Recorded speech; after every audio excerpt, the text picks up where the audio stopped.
In the effort to nail that one guy who was taking advantage, we have all kinds of collateral damage. Even when this stuff happened, the judges stepped in, Trump said he rescinded it. Everything came to a stop because everybody went, oh no. And when there's fear within the government, there's fear within people who want to donate. Though we are not dependent on taxpayer dollars, most of our partners are. But since the faucet turned off immediately, it threw everything into chaos. Every service you can think of was affected. Veteran services, mental health services. We've made politicians like rock stars. Celebrities. So we don't even know what they're saying at this point, but gosh darn it, we just absolutely love them. They clearly are out of touch. If somebody told me they could end homelessness tomorrow, but that I'd have to live under a dictator and that someone else would control my money and I couldn't marry the person I wanted to marry or whatever, I don't care if you can, no. I want to look at the whole picture. Yeah. And for years, we haven't looked at the whole picture. What relationship are we damaging? Are we willing to put up with the collateral damage? Hey everyone, my name is Mindy Hungerford with We Are Winter Garden. I'm filling in for the amazing Tracy Lewis. And I'm joined by Pastor Scott, who's the founder and CEO of Matthew's Hope, as well as the amazing Shelley Bradford, who's the president and executive director of Matthew's Hope. Every time I say that you're the president, I just want to call you Madam President. How do you feel about that? Yeah, probably not. I think maybe only Scott should have to call you that. I don't know. I don't know that he would. I'm teasing. Hey, let me think about that for a minute. Friends, welcome to episode 66 of Straight Talk, No BS with the Matthew's Hope presented by Imagine Marketing, where we will be talking about the uncertainty caused by the recent announcement of federal funding freeze. Bum, bum, bum. So the White House recently announced an abrupt halt on federal grants and loans, which created widespread confusion across the government, Congress, state programs, and nonprofit organizations that really rely on that funding. So since that announcement, several judges have granted temporary restraining orders to block President Trump's freeze. And at the time of this taping, the exact future of the order is unclear.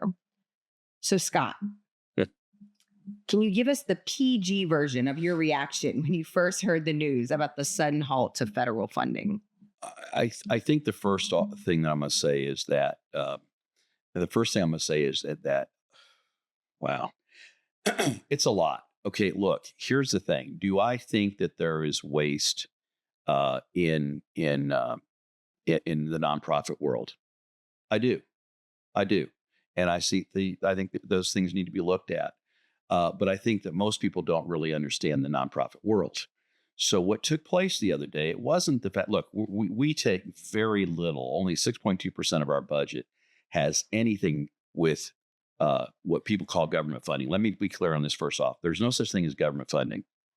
The government does not produce anything. No, because the government has no money. They have no money. That's right. Those are my taxpayer dollars, your Correct. taxpayer dollars, and those are supposed to be spent on what we believe is best for our country. Okay, so let's get that one out of the way. Secondly, what people don't realize is this whole country operates on the backs of nonprofits. Research came to a stop. So if you have someone dealing with cancer or other issues, that stopped immediately. Hospitals are typically nonprofits. That came to a stop. How your children are fed at school, that came to a stop. I can go on and on and on. And most people are unfortunately ignorant to what the nonprofit sector really does. What they see is some large nonprofit where the CEO is getting paid a lot of money. And I understand some people think I get paid a lot of money. They don't have my job. But I'm willing to give it up. Anybody wants to do work for what I work for, I'm 63 years old soon. I'll be glad to give you my job. What took place is everything came to a stop, and even though judges stepped in, and then Mr. Trump came out and stated that he was rescinding it. Okay, what happened at that point? And I'm going to use the exact example I've used with everybody I've spoken to. Mindy, your husband is sleeping with the neighbor. Mindy, your husband's sleeping with the neighbor. Mindy, your husband's sleeping with the neighbor. Oh, no, he's not. What'd you hear? I mean, my husband's sleeping with the neighbor. And so here's what happened is Even when this stuff happened, the judges stepped in. Trump said he rescinded it. Everything came to a stop because everybody went, oh no. Okay. I mean, here's what a lot of people don't know. These nonprofits were locked out of their portals. Yeah. Before they even got the notice of what had happened. That's a true fact, and I can show it. Secondly, what happened was that, keep in mind, the way any kind of taxpayer money is granted is typically reimbursables. So it's money that was already awarded and already often spent. Right. So imagine you've worked all week, your paycheck, in our case, it shows up on Thursday in our account, but you go to your account and you're locked out. That's exactly what happened. So huge repercussions. So now what's happened is that everything that was in motion came to a stop. And it's like, if you've ever, my grandfather was an engineer, not an engineer, I should say. He was a conductor on the railroad. And he used to talk about how it took so much time to stop the train. To slow down the train. It was easier to slow down the train, but to start it again is... That's in anything. Okay, right? Yeah. Okay. Now you throw government in where the bulk of the waste happens is inside the government, not what they're doing. If you saw what we had to do for a grant, you'd sit there and go, what in the world was that all about? Oh, I understand. That was the most, you spend probably 10 to 20% of your grant money just playing the government game, which 100%. is a waste of. So if you want to fix that, fix something. But since the faucet turned off immediately, what happened is it threw everything into chaos. And so things we were working on that have deadlines, we're going to miss those deadlines. We can't catch up at this point. Money that was owed us, we have been floating about $500,000 in debt from a grant, the first grant I ever did for 10 months. And Matthew Soap does not have $500,000. We had donors that stepped in this is money that needs to be replaced, taken back, but stepped in to fill the gap so we could continue our mission. So a lot took place, and I'm all for reform. I mean, gosh darn, we've been asking the state of Florida. They promised us a reform in insurance, a long time ago, and the things that we focus on, unfortunately, aren't going to do what people think they're going to do. And we need to step back and say, okay, let's fix things that are actually fixed. Because what happened is, in the effort to nail that one guy who was taking advantage, we have all kinds of collateral damage. Well, yeah, I think what was so shocking is it was just so abrupt. Yeah. And it's not like this is the first administration that's ever done this. Other administrations, when they come in, they actually want this stuff looked at. Right. But let's be clear what they've done and haven't done, though. Nobody's done this. Why was this so abrupt? Yeah. And that is a question we don't really have an answer to. Well, Shelley, tell me a little bit about, I know Pastor Scott spoke on a little bit, but how does the freeze on federal funding impact Matthew Soap directly? So I'm going to give you the small picture and then the bigger picture. Sounds The good. smaller picture is we've spent, as he said, money that is owed to us that we can't get processed and to the agents fast enough to get our money back. And then when their accounts were frozen, we were at a standstill. And then the bigger picture As were they. Right. And they were just as upset about it as we were. And then the bigger picture is if all these other nonprofits close because they are largely funded by the government, where we are minimally funded by the government, that was easy to say. Where are people going to come? Right. Yeah, we're already seeing a flood of people. Yeah, we don't have the resources. And when there's fear within the government, there's fear within people who want to donate. It's so that the fear is a trickle down effect. It's just that trickle. Well, that leads me to my next question. Are there any specific organizations that Matthew Soap really relies on or partner with and they're directly impacted? So then that ripple, it touches you guys. Well, part of the problem is that though we are not dependent on taxpayer dollars, most of our partners are. And so what happens is it blows back on us because we're the entry portal, if you will, to all these other things. And then what also happens, if just even basic stuff, what's happened is that a lot of your nonprofits immediately pulled back. Mm-hmm. And they pulled back which made those people go into search. They threw their net further out and caught Matthew's Hope in it and have come to see us in hopes to get the basic services. And it hit us so hard that we actually sat down in a meeting with our leadership. And about 8 hours, we spoke. Where can we run very lean, but we discussed what else is there anything else we can cut without cutting services? Right. What can we change? I mean, to the point where literally, as silly as this may sound, is when you come to Matthew's Hope now, you can have one bowl of cereal, you can have one coffee, you can have one cup of juice. Whereas before, how was it before? We didn't just have people just keep sitting there. But, if they're hungry, we'd give them a couple. If you needed 2 bowls of cereal, we weren't going to turn it down. Right. And a lot of the homeless, the coffee is the one vice they still have when they're trying to get rid of everything else. And all of a sudden I tell you, I'm going to give you an 8-ounce, cup of coffee. So in Brevard, our volunteers stepped up and said, we'll buy the coffee. I love that. Yeah. That's amazing. So people are, we have people have stepped up, but we had to make that. And we're looking at other things too. Mm-hmm. Do we back down in the number of days that we offer services? There's so many things we're looking at, but part of ours is trying to be proactive to what we see are happening with other nonprofits. I mean, we've already seen a couple of them close. This was like the straw that broke the camel's back. They just finally said, we just can't, and sent out press releases and said, we're done. And a lot of it, because of who they are those particular ones don't have a direct reflection on us, but we're already seeing it. Trust me, we're already seeing it. You're already feeling it. So are there any specific programs utilized by your guests that were affected by the funding freeze? I'm thinking things like Medicare, Medicaid, veterans, things like that, right? Gone, all of it. How's that going? All of it. I actually have a friend of mine whose daughter is a RN in a veterans hospital that was one of the people who received the letter. The 2 million people received the letter that says, you can take a buyout or you can be fired, basically is what it says. And I'm sitting there going, our veterans already we still do not take care of our veterans. Not even close. We should.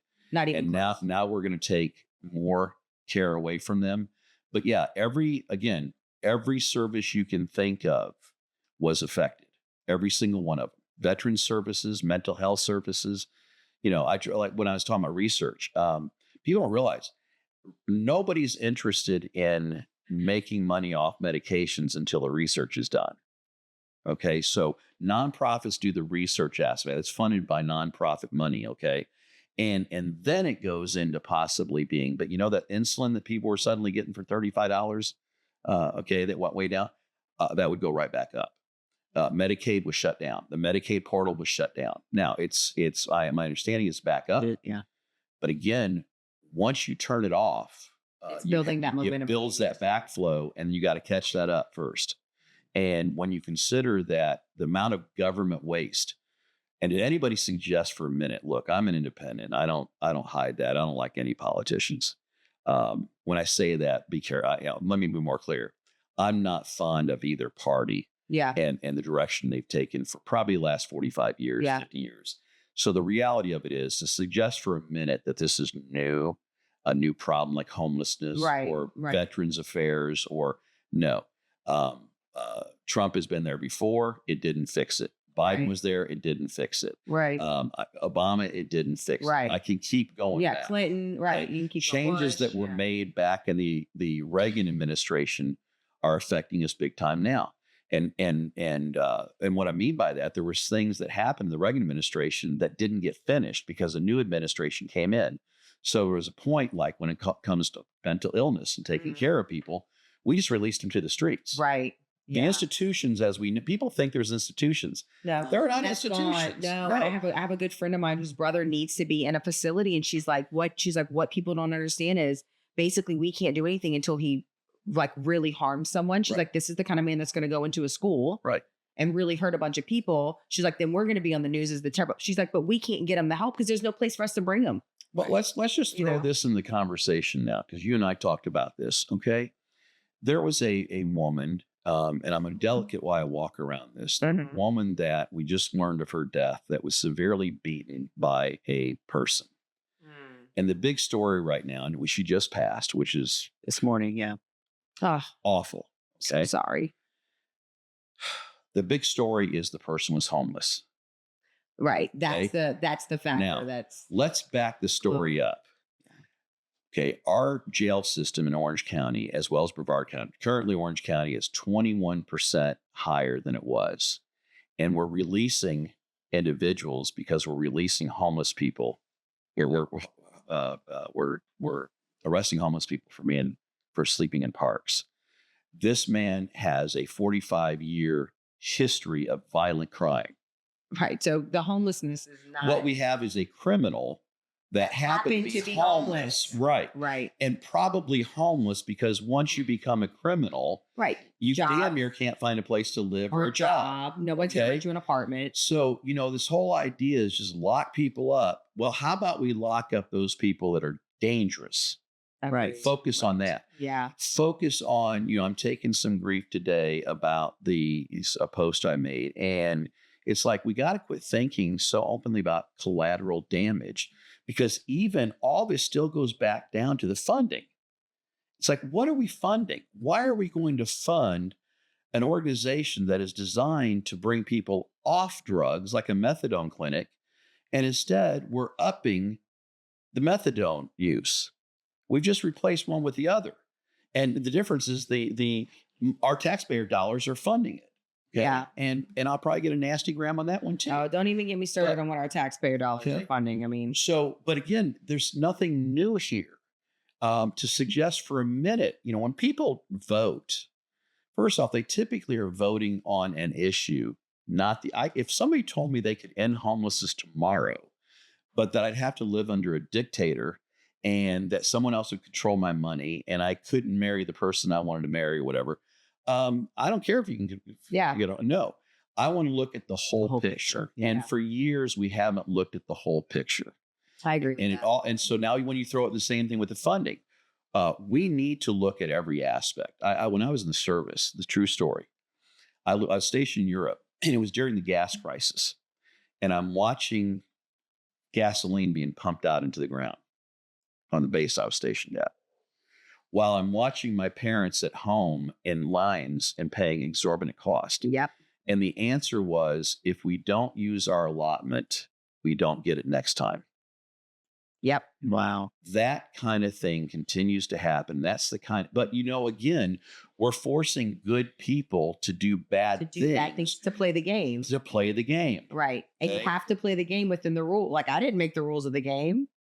And I'm just trying to win, just like you're trying to win. Just trying to get. I hear you. I hear you. Well, on that note, speaking about challenges and things like that, how challenging is it to plan and budget with the threat of potential sudden freezes like this looming? Well, that was actually part of our 8-hour conversation on Monday. What does this look like? How do we budget for the unknown? And especially since that, in past years, we knew that there would be a certain amount of funding that would come in, where a lot of that funding, a lot of our donations have slowed down or, come to a complete halt. Or, we've had calls of people saying we're monthly donors, but right now we can't afford that because there's the future's so uncertain. Right. I might need that for dollars a month. Right. Right. No, I get that. Right. So that it makes it difficult to budget. I mean, every year when we go to do the budget, we kind of look at each other and laugh.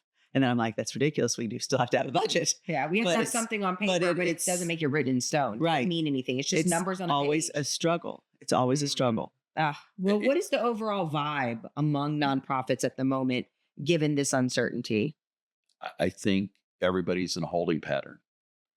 They flat out told me they are. And, they said, well, one thing says, one organization's telling us, get your paperwork in as quickly as you can before another change is made, in hopes that you retrieve some of that money you spent.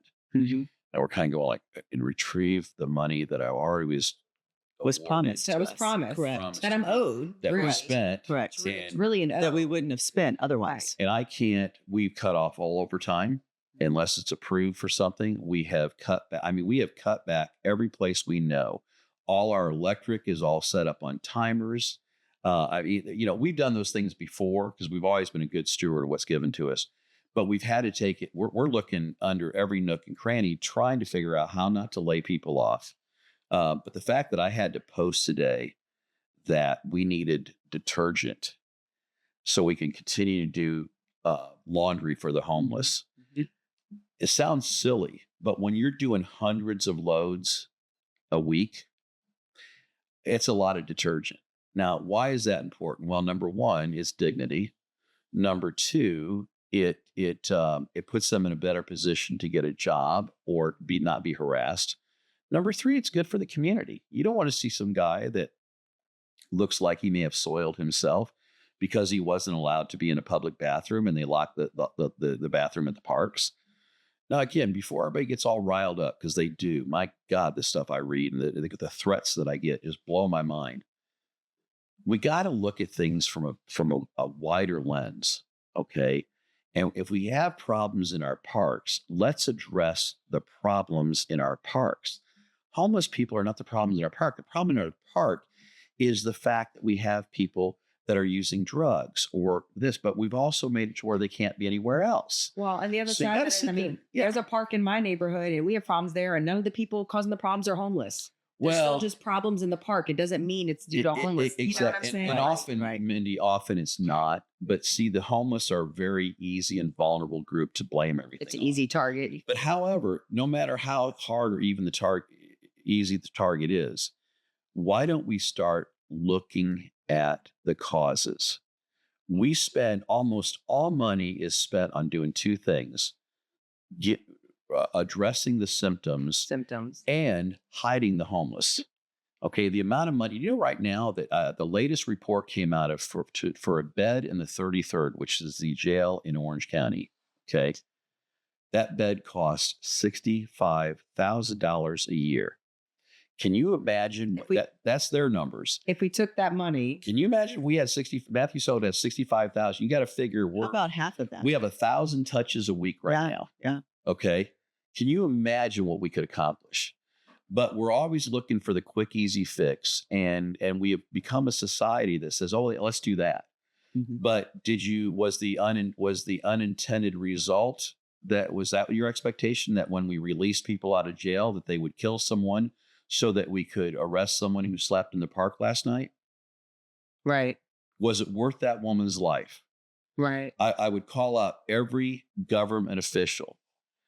You, in my opinion, you are part of that woman's murder. Mhm. Play a part in it. Because when you go and think your town or your county has all the problems of homelessness, first off, you're delusional. Right now, we have the mayor of Melbourne who says that they're tired of handling all the homeless. Well, yeah, we're in 17 municipalities. We see them everywhere. Now, is there dumping going on? Yeah. And here's what dumping looks like, where a local municipality will dump their homeless on the other local municipality. Yeah. But that is not enough to give you a problem. Then we have this too. There's places that have services that have most addressed it. And then there's the municipalities that dump on them. So there is things, but if you get everybody to the table, which is impossible to do, you might be able to talk out a way that would get us all rowing in the same direction and actually solve the problem. That really would be the key. When to round table that, get a couple people, get some politicians, whoever the decision makers, because what we were talking about, and I know it was a different episode, but ignorance versus stupidity. Right. If some of this is ignorance, you can fix that. Right. You can work with ignorance. Stupidity, that's your mama's problem. That was her job. Yeah. And unfortunately, we have spent, few politicians want to talk to us, very few. Most of us are busy telling us what they know or think they know, as opposed to hearing what truth is and what statistics And what's what actually statistics show. happening. Right. And so it makes it challenging. And then what happens is we've made politicians like rock stars. Mhm. Celebrities. So we don't even know what they're saying at this point, but gosh darn it, we just absolutely love them. I can tell you that I have met with a couple politicians that are like meeting with a ghost of Christmas past. I won't name their names, and usually I will say it, but I'm not gonna. But I will tell you that we have some politicians right now that we have sat in a room with that it's almost like they don't even know what room they're in. They're just out to lunch. And they're just, and they're old. Yeah. Sorry, they're just that Tired. late. They're tired, and they shake their hand. So good to see you again. That's about the last thing you hear out of them. And then their aides say everything else. I mean, we have gotten, here's what's interesting. Let's say Giuliani. He was the most amazing man on the planet at one time. and look how far he fell. Okay. Now, we can play all the reasons why that happened, but the bottom line is you got to pay attention to what's going on because sometimes things change. And what you thought because somebody did something really good in 1969 doesn't mean they're doing it good now. And we really need to look at what people are doing. And so going back to this whole beginning of this conversation about this funding, they clearly are out of touch. And I don't know why. So it either means there's an agenda that they claim there is not. Some people talk about 2025, Project 2025. I find it fascinating that the president says he knows nothing about this. And yet, if you look at Project 2025, their agenda here, and you lay down what has been done so far with these executive orders, they match right up. A coincidence? I personally don't believe in coincidence, but I think it's something worth looking at. Because again, if we vote as a society to tear our government apart, then let's tear it apart. But we didn't vote for that, okay? And we didn't vote for somebody to do it. What we voted for is for individuals that we felt were, or at least the general public felt, could go in there and make a difference. But you can't change things overnight. I didn't get fat overnight, and I didn't lose the 60 pounds I lost overnight. That's taken me over a year to do. Right. Okay. I had to change some things, but I didn't starve myself. I didn't just quit eating food. I started changing the foods I ate. I started changing some of the way I did things. I started looking at my medications more clearly. That's what we need as leaders. And that's what we at Matthews Hope do, is we look what the ripple effect is. I don't see anybody currently in either administration that looks at a ripple effect. What I mean is we know when we drop the stone, it's going to splash, okay? But it's going to create a ripple. And when that comes back, after it hits the shore and comes back, it's much bigger, okay? It looks more like a tsunami. We need to look at what the ripple effect of each decision we make, okay? What relationship are we damaging? Are we willing to put up with the collateral damage? I mean, I can take care of disabilities right away. We'll just euthanize all these kids, right? No. Well, you have disabled children, aren't they? Aren't they a handful for you at times? Yeah, well, yeah, but no. Well, I mean, wouldn't the easy thing would be just get rid of them? Didn't one country do that? They're like, oh, we have no. Oh, it's happened before. We don't have Down syndrome. Well, you afforded all of them. Yeah. Yeah. So, I mean, look, that's extreme, but honestly, But it speaks to the same thing. it's speaking to the same Right. thing. You're still saying I'm getting it done. You're Right, sitting there right, going, right. okay, wait a minute. Now Was you're it- not gonna see Was it with destroying who we are as a people? As a society. And so Matthews Hope, trying to stay out of that politics, is sitting there going, look, here's what we're going to do. We're going to try to stay out of it, though we're drawn into it daily. We are drawn in daily because everything I say now, everybody wants to put a political slide on it. Oh, well, I mean, Okay. they got to put us in a box. And they're professional at it. Love God, love his people. Right. Again, I've said another thing. Jesus says, watch what I do and you do it. Okay, it's really that simple. If I were back in the pulpit, which I have no desire to do, if I was back in the pulpit, there's your message. That's all you really need to know. All the rest of it just doesn't matter. 4 years of seminary, I can tell you, love God, love his people, and watch Jesus and do what he does. And we can clean up this mess really quick. We are reaping what we sowed.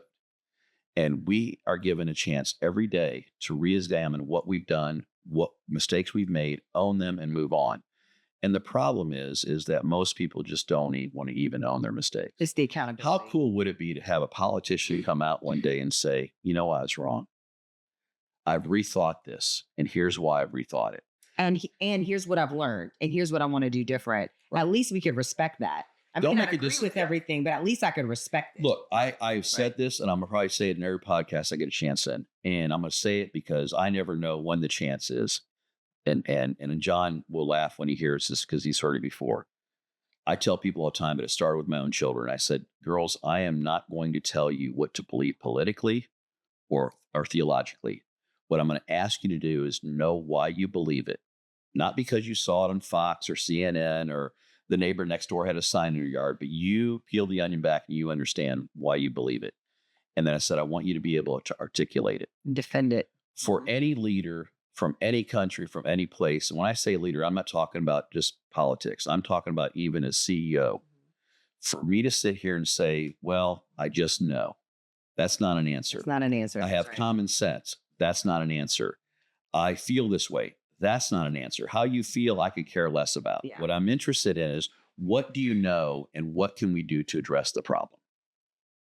And that's what we try to do every day at Matthews Hope. I love that. Well, thank you guys so much for all that you do. Thank you to everyone watching and listening.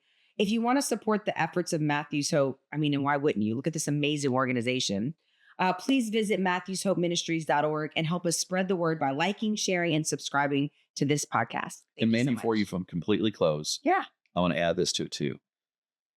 We're giving you a forum right now that any politician, any leader in the community that would like to come on here and share their thoughts, even if they disagree with us, we don't have to sit here and argue. I'm interested in hearing your thoughts, just like I'm interested in the thoughts of my children.